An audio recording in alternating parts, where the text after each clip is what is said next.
Hello folks, and thank you for watching this month's Deckman Wealth Market Update. In addition to sharing some economic updates with you today, I will also go over a few essential tax tips for IRAs as the deadline is only weeks away. February was a month filled with record highs in the domestic markets.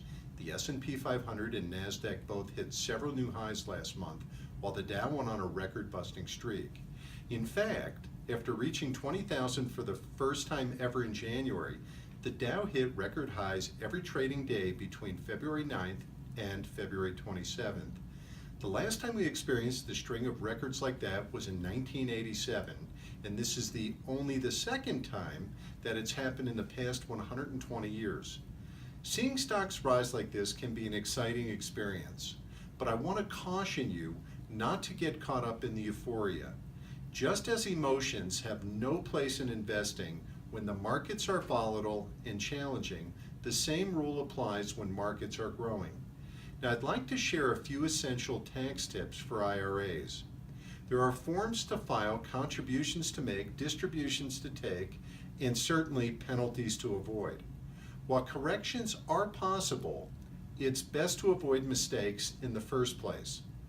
IRAs come with several rules which, if broken, can result in penalties, excise taxes, double taxation, and in worst case scenario, the loss of your tax deferred status. Hopefully the following tax tips can help you avoid unnecessary and costly penalties. There are certain requirements that must be met to be eligible to contribute to your IRA. Let's discuss a few. First off, regular IRA contributions must be made from eligible compensation such as W-2 wages and/or salary, commissions, self-employment income, and other amounts earned from working. In addition, for those of you who are married, a special rule exists. For example, if your spouse does not earn income from working outside the home but is married to someone who does, his or her IRA contributions can be based on the working spouse's income.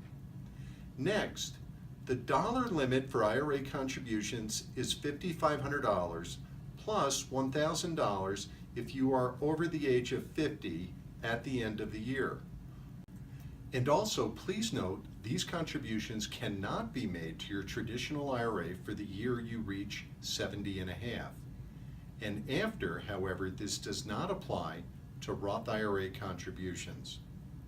Lastly, IRA contributions must be made by your tax filing due date, which is April 18th for calendar year tax filers.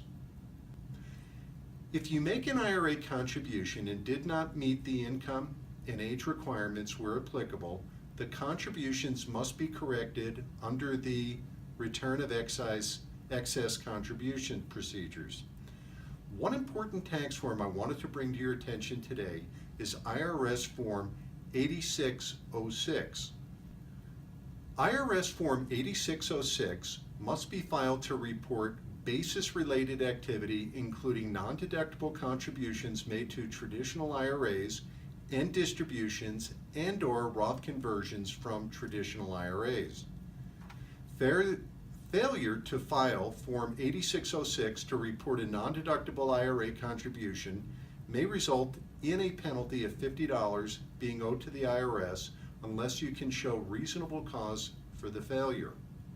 Form 8606 and its instructions helps you, the IRS, and other interested parties determine the non-taxable portion of IRA distributions and conversions.